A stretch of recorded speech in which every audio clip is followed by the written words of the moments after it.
July, August, September, November. What?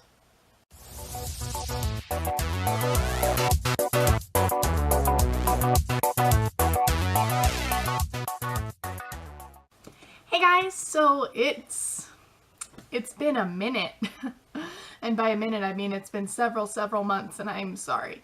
I could go into all of the reasons that I haven't been filming videos, but that would be an entire video in and of itself, and I know ultimately you don't care. Hopefully though, you do care that I am back, and I am going to try very hard. I've said this before. I'm going to try very hard to actually stay back, because I miss this. I miss doing videos for you guys. I miss this. In case you can't tell, I moved again. Last time I was making videos was living in Southern California. I moved back to Idaho, where I grew up, in July, that's the month I moved. And I lived with my parents for a little bit, and then got an apartment with my best friend and some other dude. He doesn't matter. That was a joke. He's fantastic and wonderful, and we don't need to talk about it. So, I thought, what better way to come back to the internet than with a huge bombshell. A lot has happened in the last, how many months is that? 8 months, 6 months, 7, I don't know. But August, September, October, November, December, January, February, 7 months. A lot has happened. And the most, I don't know, mind-blowing of all of them, if you didn't get it from the title of this video, is I, as of last week, was diagnosed with an autoimmune disease. And for those who have been watching my channel for a long time, I think I've mentioned it a couple of times, but not in great detail. I have been dealing with serious pain since I was a teenager, that for the most part it was just kind of written off as, you know, I was a dancer for 16 years, and you know, that wreaks havoc on your body. So a lot of it was, oh, it's because of your dancing, oh, it's that high impact. I had ankle problems that had made me quit dancing. I had to stop dancing, otherwise I was going to have ankle reconstruction surgery before I was 30 years old. And that wasn't worth it to me, because dancing was something I enjoyed, but it wasn't a huge passion for me. I prefer being on the stage, I prefer makeup, I prefer all of these other things. But pretty much all of this pain, this back pain, the ankles, stuff like that, it was written off initially as dance. And then after I'd been out of dance for a while, it was just kind of written off as, you're not in a lot of pain. About a year, not even a year ago, I finally went into the doctor again and said, I am in so much pain, and every time I come in here and say I'm in this pain, you kind of just take me off of work for, you know, a week at a time, and I'm out for like a month because I can't move. I'm in so much pain, I can't move. There has to be something else going on. And they're like, yeah, okay, you know, let's run some x-rays. And you don't run x-rays. Let's do some x-rays and figure this out. So they did x-rays, and I went back in, and they're like, yeah, so it looks like you have a mild form of scoliosis. And essentially what it is, because I do have it, is instead of normal scoliosis where your back is supposed to be straight and it's curved, my lower back, where there's supposed to be a slight curvature, I have a pin straight back.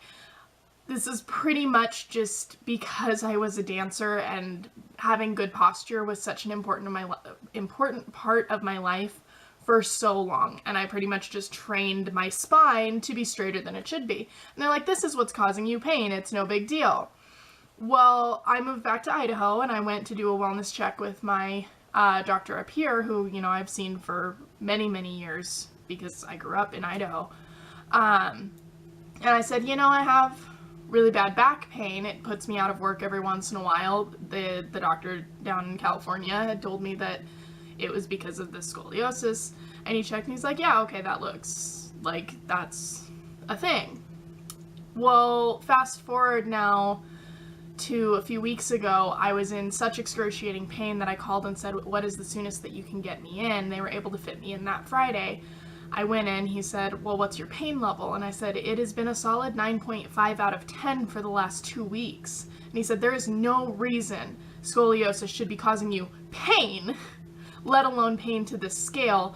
I want to run some tests. So 5 vials of blood later, he looks at me and he says, have you ever heard of ankylosing spondylitis? Now, conveniently, and again, as you can tell from the title of this video, I am a Try Guys fan. So I was able to look my doctor in the face and say, actually, yes, I have heard of this disease. I am familiar with it, at least to the extent of Zach Kornfeld's videos that he has done on it, all 2 of them.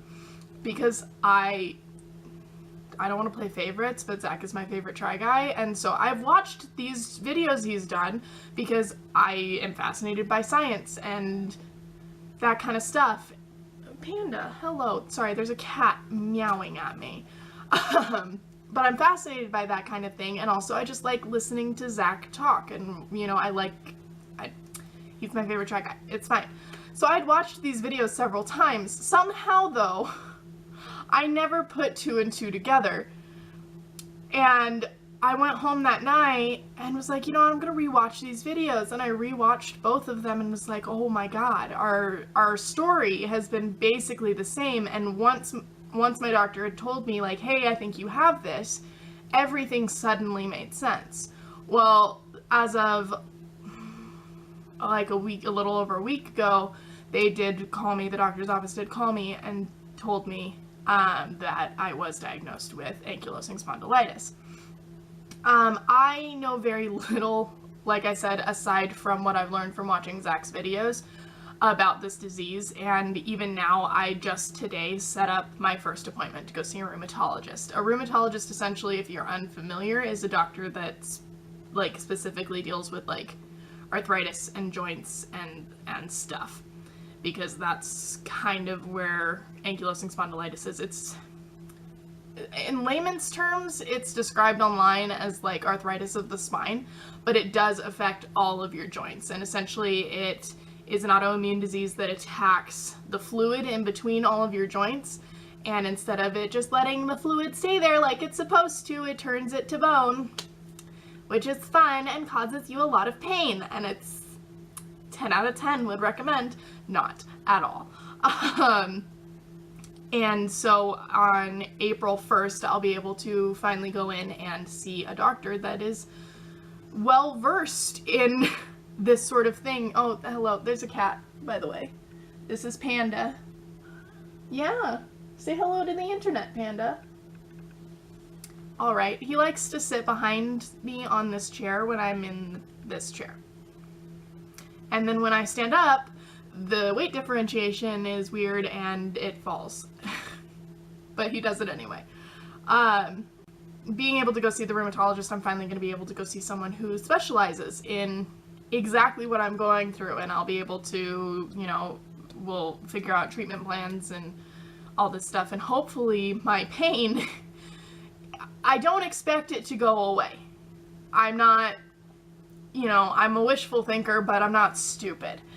But I'm hoping at least I can go on the right track to not being in so much pain that certain mornings I cannot physically get myself out of bed. I had to call off work. And, well, I mean, I've had to shorten my hours just in general because I cannot be on my feet for 8 hours straight without just being in tears. Let alone the fact that I don't drive. I walk to and from work, so the walking, like, in some ways it helps stretch out my lower back and makes me feel better, kind of, but at the same time, like, that being up, just, it's excruciating, and being able to get away from that and not have to call off work because I woke up and I can't physically get out of bed because the pain is so unbearable is just amazing to me, and I will keep you guys updated if you want to be kept updated on like what happens. I have medicine that I'm taking right now. It's anti-inflammatory joint medication. I just got switched. I was taking one and it wasn't helping. I was taking it for a couple of weeks. It didn't do anything. It wasn't touching the pain. to this day, I've yet to find something that does touch the pain, but as of Friday, I've been switched over to a different medication, which is essentially the same one I was taking, but more intense, if that makes any sense. So I'm still waiting for that to kind of do the turnover and hopefully start working. And between that and obviously, like I said, the whatever treatment plans are ahead of me, I'm hoping to see some change.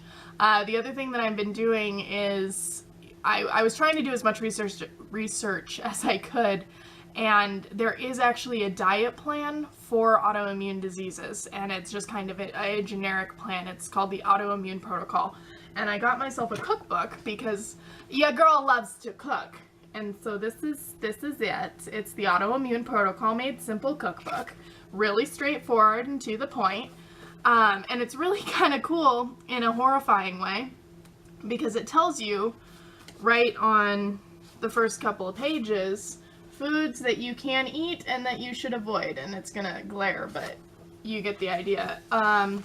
The list of foods that I can eat is not a lot. And I'm not doing great because a lot of this stuff I can't cut out of my diet, but just to give you an idea, I'm just going to list this off real quick, okay? So, foods to avoid. Grains such as amaranth, barley, buckwheat, bulgur, corn, farro, kamut, I don't know what some of these things are. If I butcher the name, please don't at me. Millet, oats, quinoa, rice, rye, sorghum, spelt, teff, wheat. Beans and legumes such as adzuki beans, black-eyed peas, calico beans, cannellini beans, chickpeas, fava beans, Great Northern beans, green beans, kidney beans, lentils, lima beans, navy beans, peanuts, peas, pinto beans, red beans, soybeans, including all soy products, split peas, sugar snap peas, white beans, nightshades such as ashwagandha. I don't know what that is, but it sounds like it comes from Wakanda. And I don't mean that in like a mean way or anything. That's just what I think when I read it. Bell peppers, eggplant, goji berries, ground cherries, hot peppers, potatoes, tobacco, tomatillos, tomatoes. Also see spices derived from nightshade, which are later in this list. Eggs, so chicken eggs, duck eggs, goose eggs, and quail eggs. Dairy, butter, buttermilk, butter, oil, cheese, cottage cheese, cream cheese, frozen yogurt, ghee, goat cheese, goat milk, ice cream, kefir, milk, sour cream, whey protein, and yogurt. Nuts and seeds, almond, Brazil nut, cashew, chestnut, chia, cocoa, coffee, flax, hazelnut, hemp, macadamia, pecan, pine nut, pistachio, pumpkin seed, sesame seed, sunflower seed, including flours, butters, and oils derived from nuts and seeds. Which is great because your girl likes using sunflower oil for shit. It's fine. Fats, canola oil, corn oil, cottonseed oil, palm kernel oil, peanut oil, safflower oil, soybean oil, and sunflower oil. Herbs and spices, allspice, aniseed, caraway, cardamom, cayenne, celery seed, chili pepper flakes, chili powder, coriander seed, cumin, curry, dill seed, fennel, fenugreek, juniper, mustard seed, nutmeg, paprika, pepper of all kinds, poppy seed, red pepper flakes, sesame seed, star anise, sumac, and vanilla seeds, and other being alcohol, bee pollen, chlorella, emulsifiers, food additives, food chemicals, maca, NSAID medications. Essentially, for those who don't know what NSAIDs are, it's like ibuprofen and stuff, which is fine because the medicine that he has me on, I can't take NSAIDs anyway. Or I think what will happen is my entire system will shut down and my stomach will probably bleed and all that good stuff, so it's fine. My only worry is, despite the fact that it says alcohol on this list, I'm still drinking alcohol, not excessively, okay, but I can take my medication with alcohol, not with it, but like, I can drink alcohol while I'm taking it, whereas I've been put on painkillers for my back pain before, where I could not drink alcohol while I was on them, and it was horrific, because your girl likes to settle down with a little glass of wine before bed at night, okay, it helps us sleep. And she has trouble sleeping anyway. Processed sugars, processed vegetable oils, spirulina, sugar alcohol, and non-nutritive sweeteners, including stevia and xylitol, as well as thickeners. I can't eat any of that, or I shouldn't, is the more accurate way to go. I'm doing my best to cut most, if not all, of these things from my diet. I have cut gluten, Mostly, it's really hard to eat gluten-free. I'm sure it's easier in Southern California. I'm not there anymore. I live in Idaho. It's a red state. They don't like the liberal stuff, like gluten intolerance. But I've been trying to be, you know, good. I already don't consume dairy products to an extent. I am a sucker for cheese, but for the most part, I am lactose intolerant, so I don't do the dairy thing. If I do, it's in something, which I'm not that lactose intolerant. Stuff like that. As for like cayenne pepper and spicy stuff, that is not going anywhere because I live off of that. Potatoes are hard, tomatoes are hard. I like my acidic stuff. So it's just kind of, I'm trying right now to find a balance.